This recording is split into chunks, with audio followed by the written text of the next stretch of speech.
telah mencadangkan peruntukan sebanyak 1,6 bilion ringgit pada tahun 2017 kepada Kementerian Komunikasi dan Multimedia Malaysia dengan penghagian sebanyak 495,376,400 ringgit bagi perbelanjaan pembangunan dan 1,124,722,700 ringgit bagi perbelanjaan mengurus. Semasa membentangkan usul Rang Undang-Undang Perbekalan tahun 2017, Yang Amat Berhormat Perdana Menteri selaku Menteri Kewangan juga telah mengumumkan beberapa projek melibatkan kementerian saya, iaitu pertama, menggiatkan program e-usahawan dan e-rezeki di bawah MDEC yang melibatkan 300,000 peserta dengan peruntukan 100 juta ringgit. Kedua, peruntukan 162 juta ringgit kepada MDEC bagi pelbagai program di bawah digital connectivity seperti ekosistem, e-dagang, digital maker movement serta pengenalan kategori lokasi baru sebagai hub digital Malaysia. Ketiga, Suruhanjaya Komunikasi dan Multi Malaysia SKMM akan menyediakan 1 bilion ringgit untuk meningkatkan capaian liputan dan kualiti jalur lebar seluruh negara.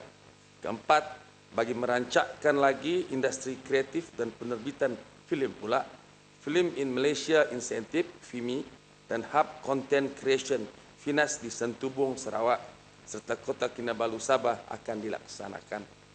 Seterusnya saya ingin merakamkan ucapan terima kasih kepada semua ahli yang berhormat yang telah mengambil bahagian dan memberikan pandangan serta saranan yang menyentuh bidang tugas kementerian saya sepanjang sesi perbahasan Rang Undang-Undang Perbekalan tahun 2017. Seramai 23 orang ahli yang berhormat telah membahaskan perkara-perkara di bawah tanggungjawab kementerian ini. Saya akan menjawab persoalan tersebut secara umum dan bagi isu-isu spesifik yang dibangkitkan oleh ahli yang berhormat berkenaan dijawab secara bertulis. Pengulungan jawapan saya akan menyentuh kepada 5 perkara utama. Pertama, penambahbaikan kualiti perkhidmatan telekomunikasi dan internet di kawasan luar bandar. Kedua, pelaksanaan projek jalur lebar berkelajuan tinggi. Ketiga, penyalahgunaan media sosial dan internet. Keempat, pembangunan ekonomi digital. Dan kelima, pembangunan industri kreatif dan perfilman negara. Tuan Yang di-Pertua, izinkan saya memberi maklum balas terhadap perkara berkaitan penambahbaikan kualiti perkhidmatan telekomunikasi dan internet di kawasan luar bandar yang dibangkitkan oleh Yang Berhormat Sungai Besar, Yang Berhormat Batu Sapi, Yang Berhormat Tanjung Manis, Yang Berhormat Tanjung Piai, Yang Berhormat Baram, Yang Berhormat Kota Samarahan, Yang Berhormat Sepanggar, Yang Berhormat Kenawit dan Yang Berhormat Stampin. Untuk makluman ahli yang berhormat, bagi penambahbaikan kualiti perkhidmatan telekomunikasi di kawasan luar bandar, kerajaan memberi fokus kepada penambahbaikan liputan 3G melalui pembinaan menara komunikasi baru dan penaiktarafan di menara-menara sedia ada melalui program pemberian perkhidmatan sejagat ataupun USP. Sejak 2010, sebanyak 2,963 buah lokasi telah diaktifkan dengan perkhidmatan jalur lebar mudah alih 3G. Tambahan, 1,008 buah lokasi sedang dilaksana di seluruh negara dan dijangka siap secara berperingkat sehingga akhir 2017. Bagi liputan jalur lebar mudah alih 4G, perluasan liputan sedang giat dilaksanakan dengan tumpuan di bandar-bandar utama, pertengahan dan kecil. Setakat ini, liputan populasi 4G ialah sebanyak 63% dan usaha ini akan diperluaskan termasuk di kawasan luar bandar secara berperingkat sehingga tahun 2020. Suruhanjaya Komunikasi dan Multimedia Malaysia akan memperuntukkan sejumlah 1 bilion ringgit supaya liputan dan kualiti jalur lebar seluruh negara meningkat khususnya di kawasan luar bandar. Perancangan pelaksanaan akan diteruskan melalui pendekatan baru dengan kerjasama kerajaan negeri terutamanya dalam menyelesaikan isu-isu penyediaan infrastruktur dan perkhidmatan telekomunikasi yang terletak di bawah bidang kuasa kerajaan negeri. Bagi isu monopoli yang dibangkit oleh Yang Berhormat Tanjung Piai, isu ini tidak berbangkit kerana mana-mana pihak yang berkelayakan boleh memohon mendapatkan lesen untuk membekalkan perkhidmatan. Bagi menjawab isu yang dibangkit oleh Yang Berhormat Bukit Mertajam, Yang Berhormat Parit Sulong, Yang Berhormat Gopeng, Yang Berhormat Penampang dan Yang Berhormat Johor Bahru mengenai isu projek jalur lebar berkelajuan tinggi, sukacita saya memaklumkan bahawa kini pelaksanaan penyediaan infrastruktur untuk jalur lebar negara telah masuk kepada HSDB fasa 2 dan dijangka akan siap tahun 2017 melibatkan 500,000 premis. Selain daripada itu, kerajaan juga sedang melaksanakan projek jalur lebar untuk orang ramai, Broadband for General Population, BBGP, yang dijangka siap pada tahun 2017 melibatkan 7 sambungan link sepanjang 170 km fiber. Projek jalur lebar pinggir bandar Suburban Broadband SUBB pula telah bermula pada tahun 2015 dan tempoh pelaksanaan projek ini adalah sehingga tahun 2019. Ia meliputi kawasan pinggir bandar yang telah dikenal pasti melibatkan pemasangan di sebanyak 252,000 premis di seluruh negara.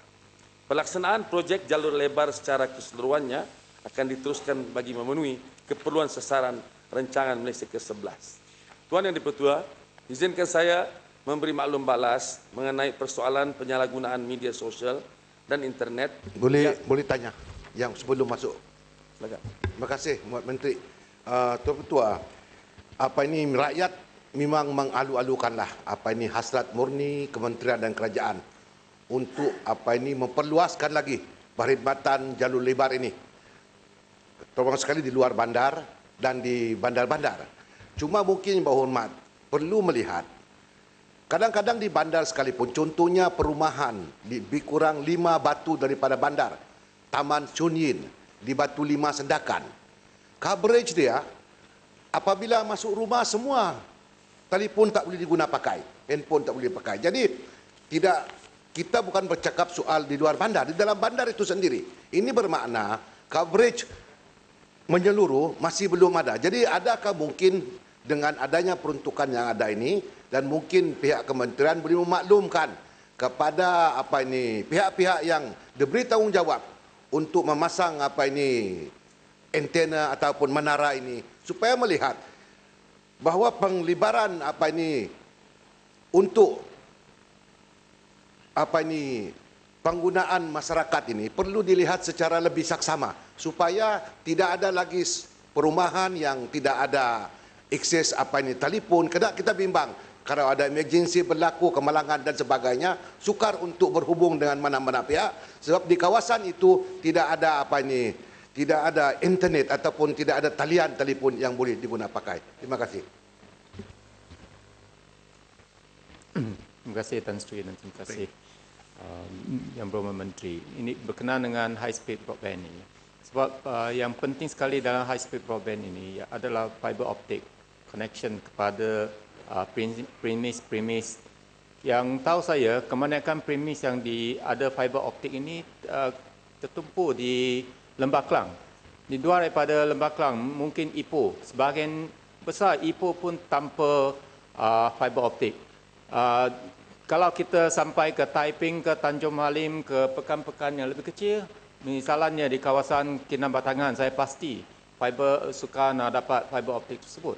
Jadi sudah lama kita laksanakan high speed broadband ini, tetapi saya rasa dari segi implementation, pelaksanaan tu agak lambat sedikit. Jadi agak bila kita akan dapat liputan mungkin 70% daripada kesemua premis ini dengan fiber optik ataupun 90%, apakah target liputan tu? Sekian. Terima kasih Harali Yang Berhormat. Memang kita memahami apa yang telah dibangkitkan oleh kedua-dua Yang Berhormat dan sudah tentulah setelah kita kenal pasti masalah tersebut kita akan mengambil tindakan-tindakan susulan. Selain daripada dana 1 bilion daripada USP, sudah tentu juga pihak telco mempunyai perancangan yang sama. Itulah sebabnya sebenarnya yang saya katakan tadi, kita mempunyai pendekatan yang berbeza pada kali ini. Kerana apabila kita berbicara soal high speed, ia melibatkan fiber. Dan apabila ia melibatkan fiber, ia melibatkan juga kuasa-kuasa kerajaan negeri, di mana termasuklah daripada kerajaan tempatan ataupun local authority. Itulah sebabnya pada kali ini, sebelum kita melaksanakan perancangan kita mestilah mengambil kira bahawa dapat kita adahkan dengan lebih baik lagi dengan kerjaan-kerjaan negeri untuk menentukan kita dapat mencapai matlamatnya. Secara dasarnya kita telah tentukan bahawa pada tahun 2020 di segi broadbandnya 95% ke seluruh negara dan di segi high speednya melebihi 50%. Itu segi targetnya.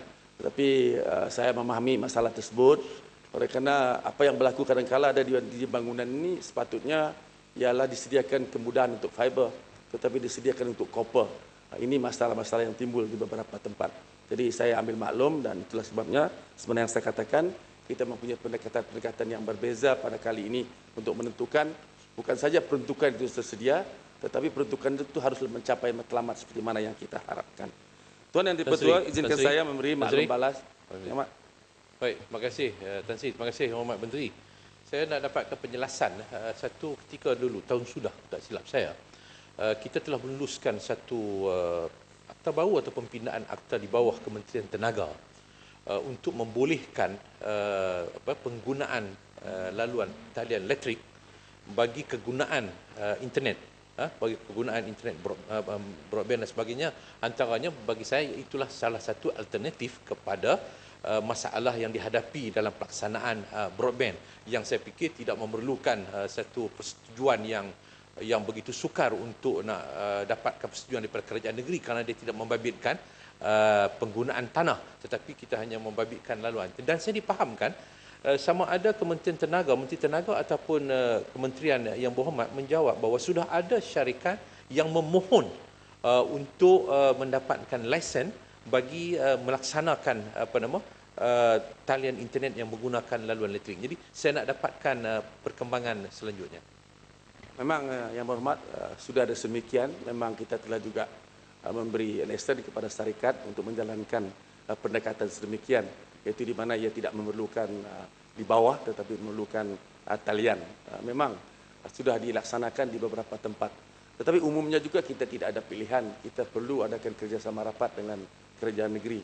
Oleh kerana ada di antara provision di dalam kerajaan tempatan ini perlu dibuat pindaannya dan kita bercadang untuk engage dengan kerajaan-kerajaan negeri untuk menentukan perkara ini oleh kerana soal kelajuan ini adalah untuk kepentingan semua, bukan hanya kerajaan pusat atau kerajaan negeri tetapi untuk kepentingan rakyat keseluruhannya.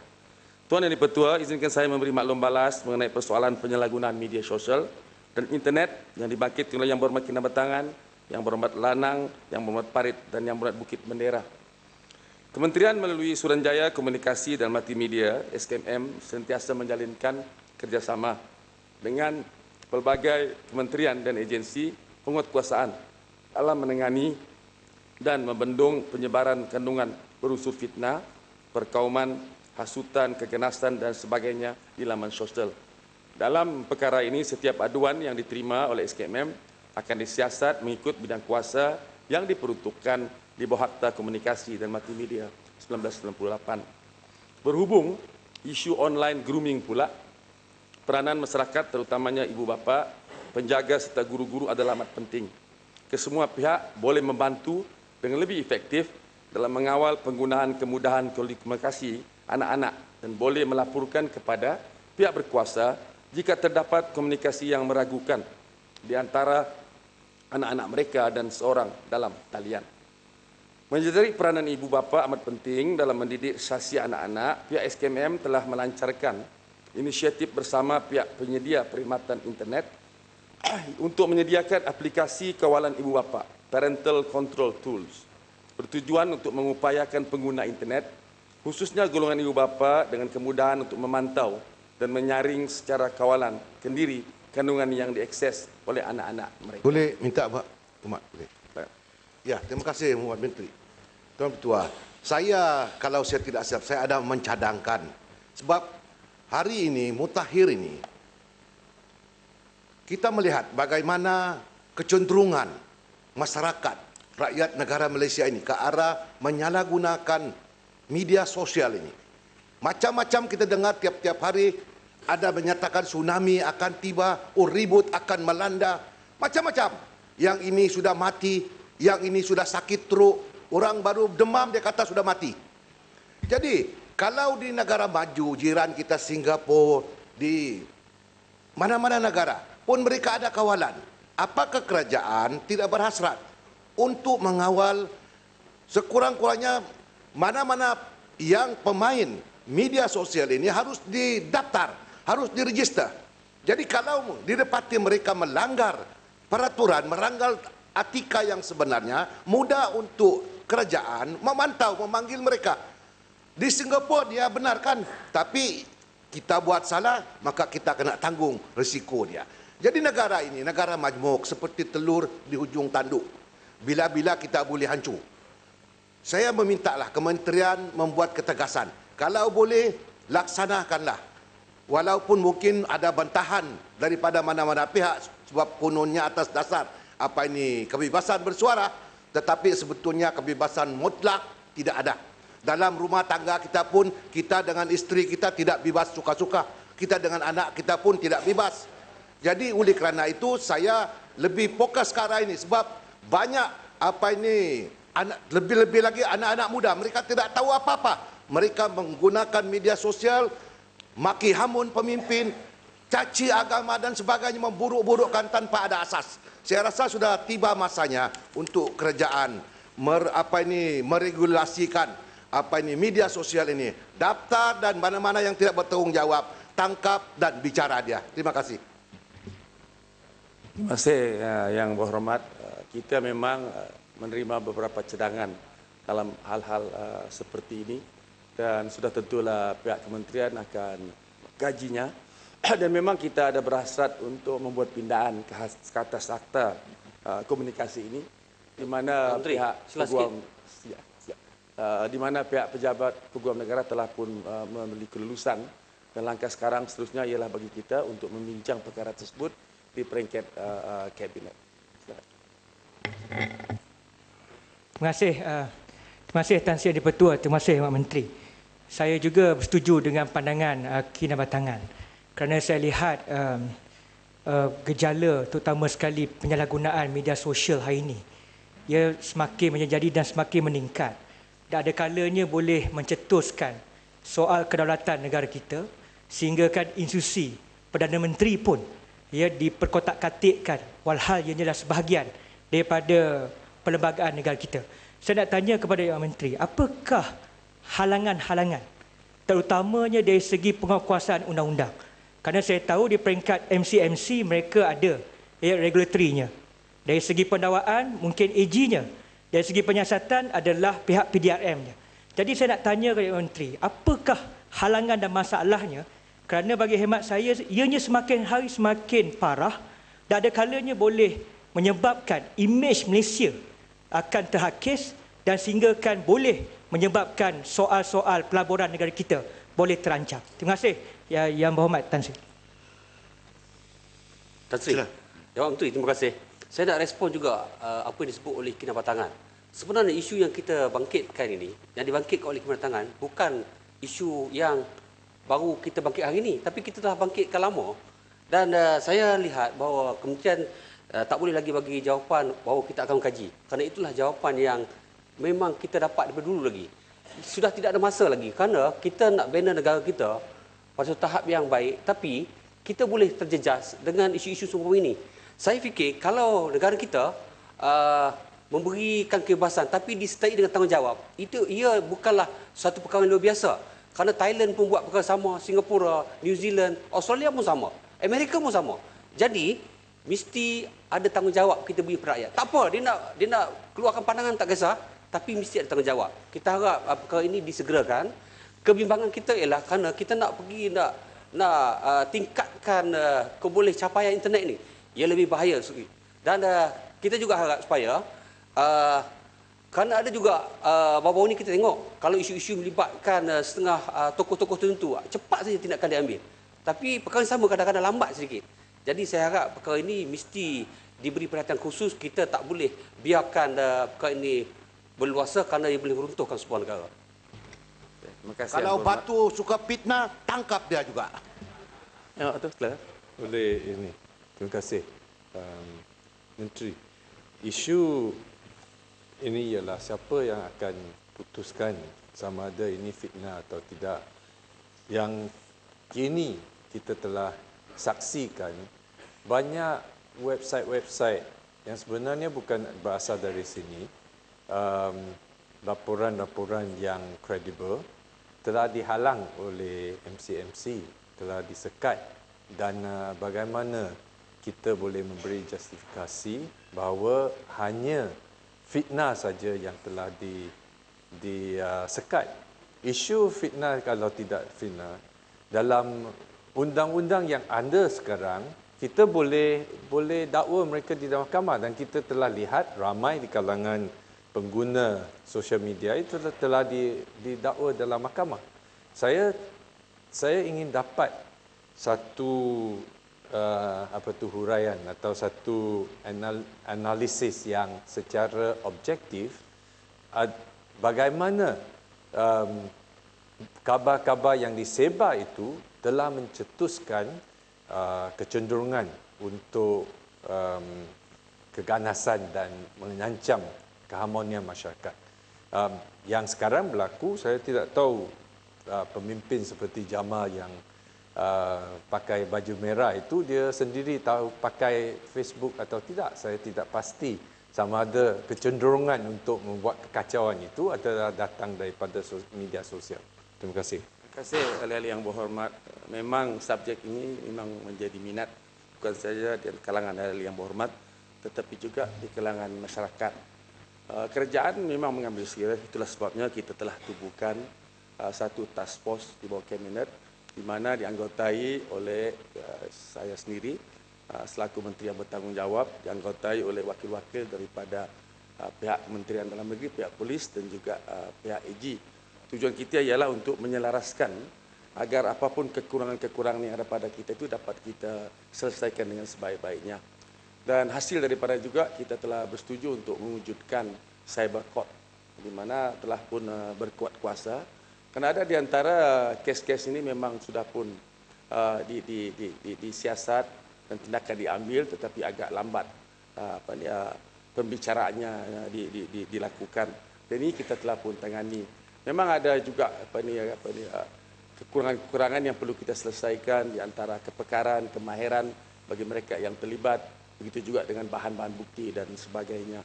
Jadi untuk menjawab yang berhormat daripada Batu, memang kita tidaklah sewenang-wenangnya untuk melaksanakan apa yang kita lakukan.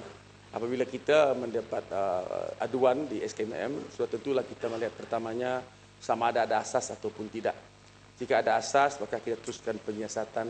Dan jika tidak ada asas yang melibatkan kementerian yang lain, maka kita serahkan kepada kementerian yang lain untuk menjalankan penyiasatan.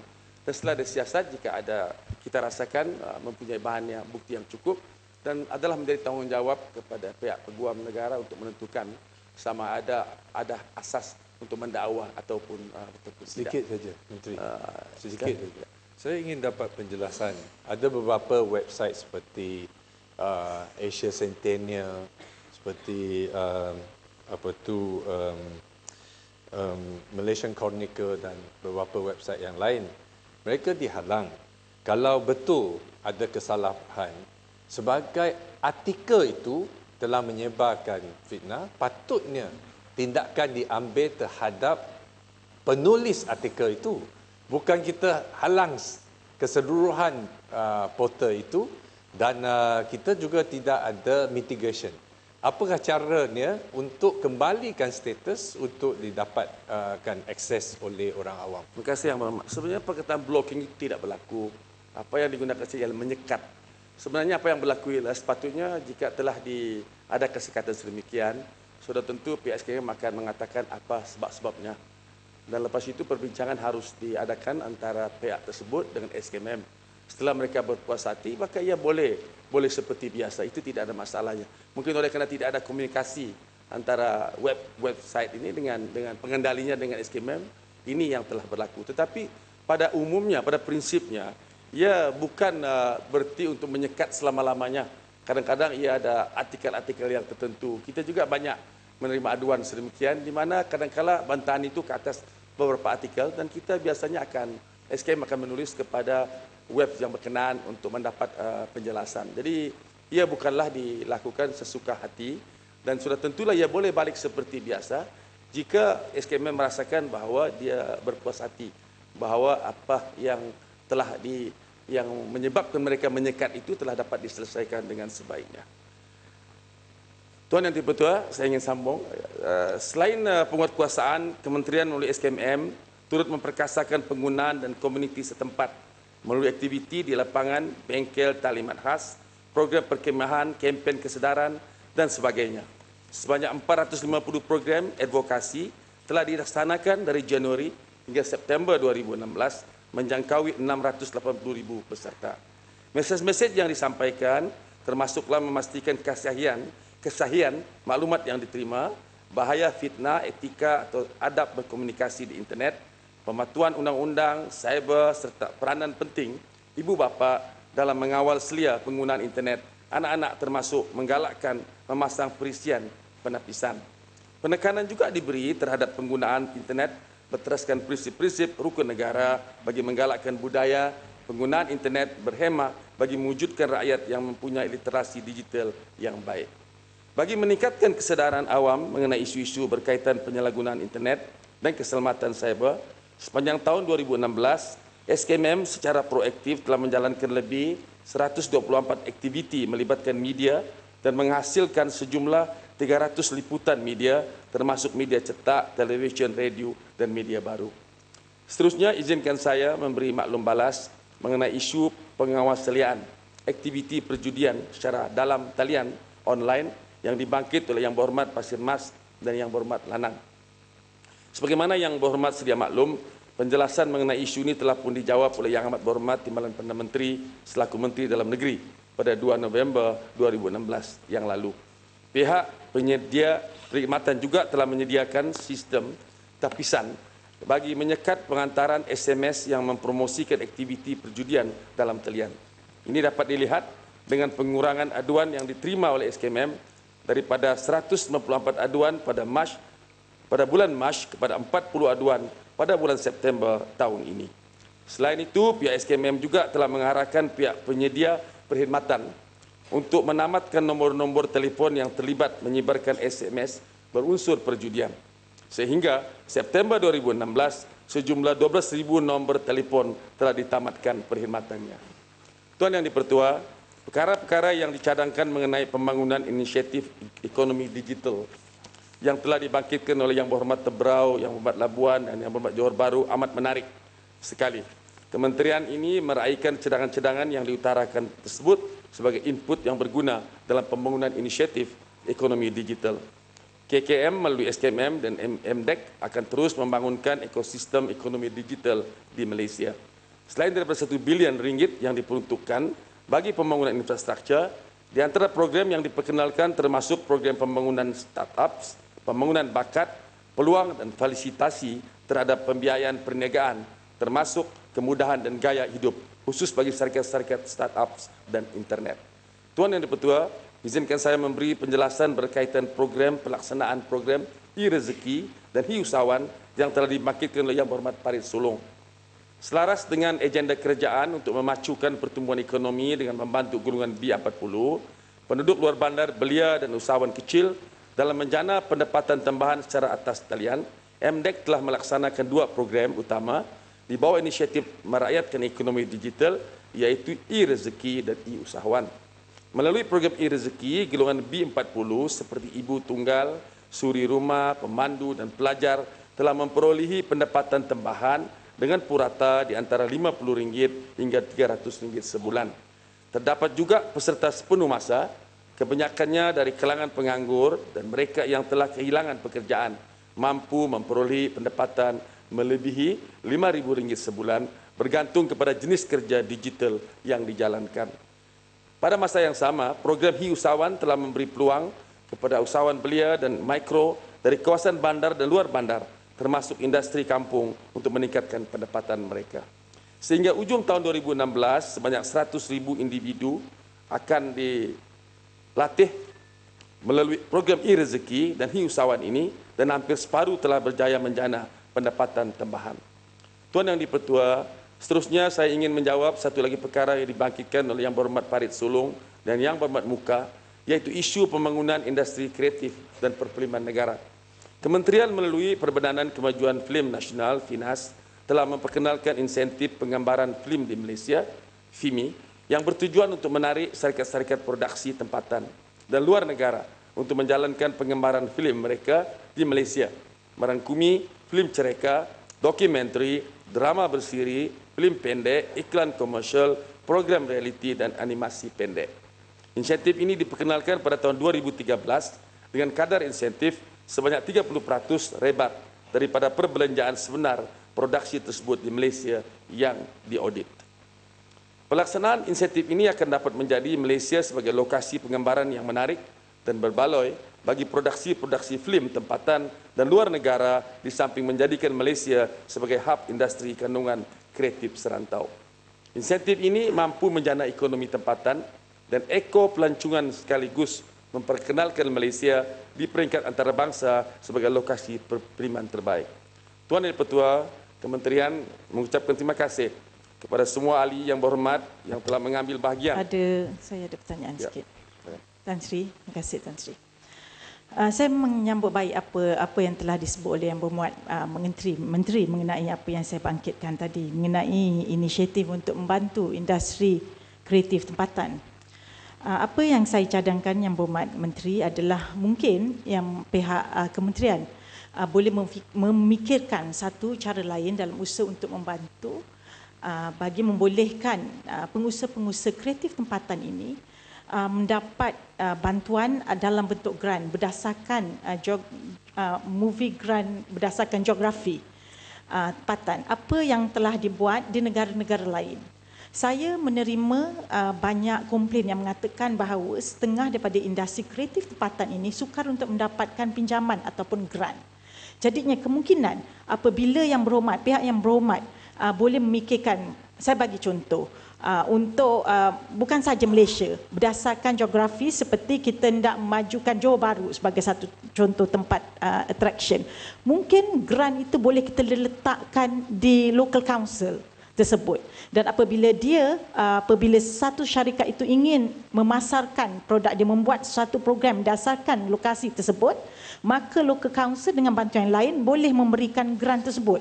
Jadi secara tak langsung kita boleh membantu industri tourism tempatan.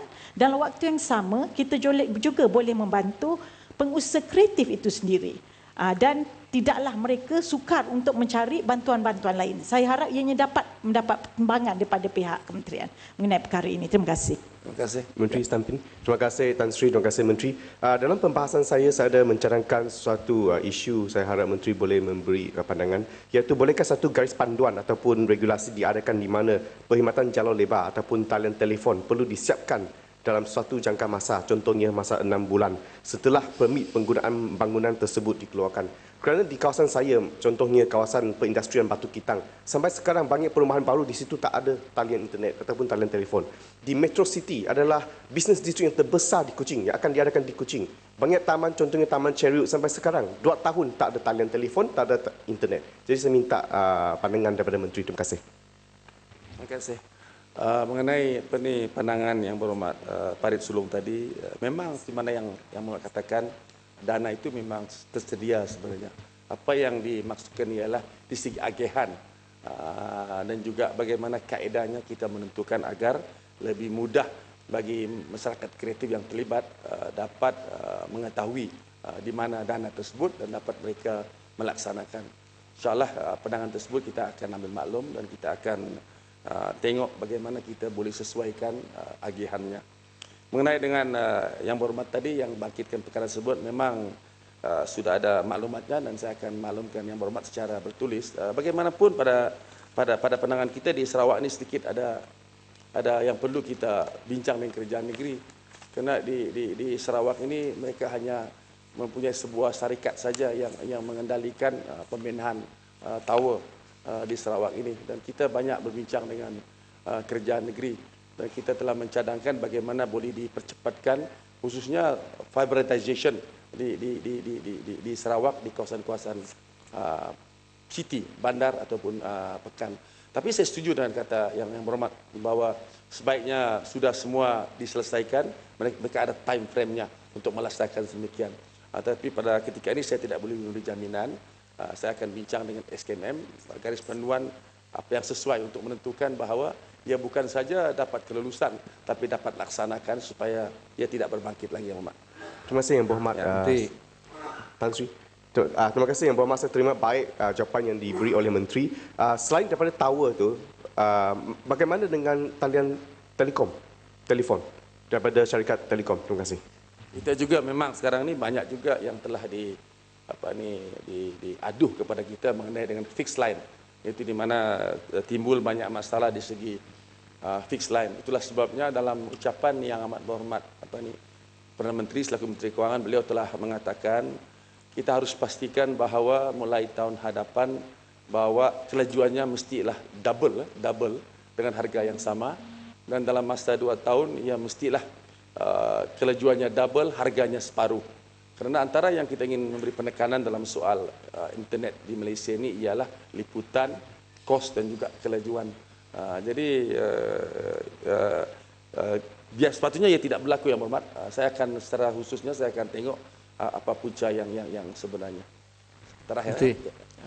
Soalan pendek. Ya. Soalan berkenaan Kota Tinggi. Fixed line. Kota Tinggi. Tuan Speaker, saya nak tanya pada Menteri. Pendek saja, tadi saya dah sebut pasal e-sport which is part of the digital economy. 2020, 20% of kita GNP will come from the digital economy. So saya nak tanya, saya dah tanya pada Menteri Dalam Negeri untuk licensing, partly. Saya tanya pada Kementerian Belia Sukan mengenai e-sport ni. Saya ingat saya juga perlu tanya kepada Menteri SKMM sebab apa ini satu the fastest growing sport in the world now dan akan melibatkan begitu banyak youth dan dia akan jadi satu platform untuk mendekatkan mereka kepada digital economy. Jadi adakah kementerian bercadang untuk menjadikan ini sebagai pada satu trust baru dalam perancangan kementerian menjadikan e-sports? Ya, terima kasih. Sudah tentu memang saya bersetuju e-sports ni satu perlu yang harus diberi perhatian. Memang pada ketika ini pun anak-anak muda ramai yang terlibat dalam e-sports ini. Selamat. Terima kasih Bukanan Yang Berhormat Menteri. Ini e-sport, kalau nak majukan e-sport kita perlu bukan setakat broadband yang kelajuan tinggi, tetapi konsistensi. Tak boleh semasa kita buat e-sport tu tiba-tiba drop off berlaku. Kalau macam itu tak akan berjaya. Jadi apabila kita lihat kepada SKMM buat apabila kajian berkenaan dengan Customer Satisfaction Index tu yang agak menurun kebelakangan ini, apakah tindakan kementerian tu? Sebab saya ada bangkitkan soal CSI ini, tapi setakat ini tak ada jawapan tu. Apakah tindakan kementerian untuk improvement dari segi CSI ini? Bukan apabila kita janjikan fixed line yang kelajuan sedemikian 1 megabit, 2 megabit, tetapi apabila kita buat test, sebenarnya dia kurang daripada apa yang dijanjikan. Ini sering berlaku. Jadi inilah masalah yang sepatutnya kementerian beri perhatian. Sekian. Terima kasih Yang Berhormat. Berkaitan juga sedikit ya. Terima kasih Yang Berhormat Menteri. Saya setuju dengan apa yang dibangkitkan oleh Yang Berhormat Koping. Dan saya merujuk kepada berita terbaru oleh YB Menteri sendiri, di mana bernama baru laporkan MCMC receive over 1,000 complaints regarding online gambling. Saya rasa online gambling semakin hari semakin serius. Handphone saya tiap-tiap hari boleh terima mesej meminta judi. So saya nak tahu sekarang MCMC sudah terima lebih 1,000 aduan. Apakah tindakan tegas yang akan diambil oleh kementerian untuk mencegah kejara sosial negatif ini supaya kejudian tidak berleluasa? Sekian, terima kasih. Terima kasih Yang Berhormat. Memang kita telah pun saya katakan tadi, memang kita telah mengambil tindakan untuk memotong talian-talian tersebut. Tapi masalahnya mereka akan gunakan lagi talian yang lain. Ini masalahnya. Jadi memang kita senantiasa memantau ini secara otomatiknya. Kalau ada sedemikian, memang kita lakukan tindakan yang sewajarnya. Tapi apa yang berlaku ialah kadang-kadang mereka ini lebih pantas lagi dan mereka akan akan memilih talian yang baru lagi untuk berbuat demikian. Nampak? Ya, dapat penjelasan. Memandangkan MC tahu nombor berkenaan, kenapa tak ambil tindakan mendakwa mereka? Itu yang kita nak tahu. Kalau mereka didakwa, takkanlah mereka berani lagi untuk menggunakan nama nombor baru untuk online perjudian ini. Memang sehingga sekarang saya tidak mendapat maklumat mengenai perkara yang berhormat, tapi biasanya mereka ini akan menggunakan nama-nama yang berlainan. Ini masalahnya. Kadang-kadang orang yang terlibat dalam hal seperti ini juga cekap. Mereka juga kadang-kadang menggunakan nama orang-orang yang lain sehingga kan mereka daftar atas nama orang yang lain. Bagaimanapun saya akan melihat cadangan yang berhormat telah kemukakan tadi. Tuan Dipertua, Kementerian mengucapkan terima kasih kepada semua ahli yang berhormat yang telah mengambil bahagian dalam perbahasan Rang Undang-Undang Perbekalan tahun 2017 yang menyentuh mengenai peranan Kementerian Komunikasi dan Multimedia. Kementerian mengambil perhatian dan akan mengambil tindakan susulan terhadap isu-isu yang dibangkitkan bagi menambah baik perkhidmatan di bawah bidang kuasa kementerian. Sekian, terima kasih.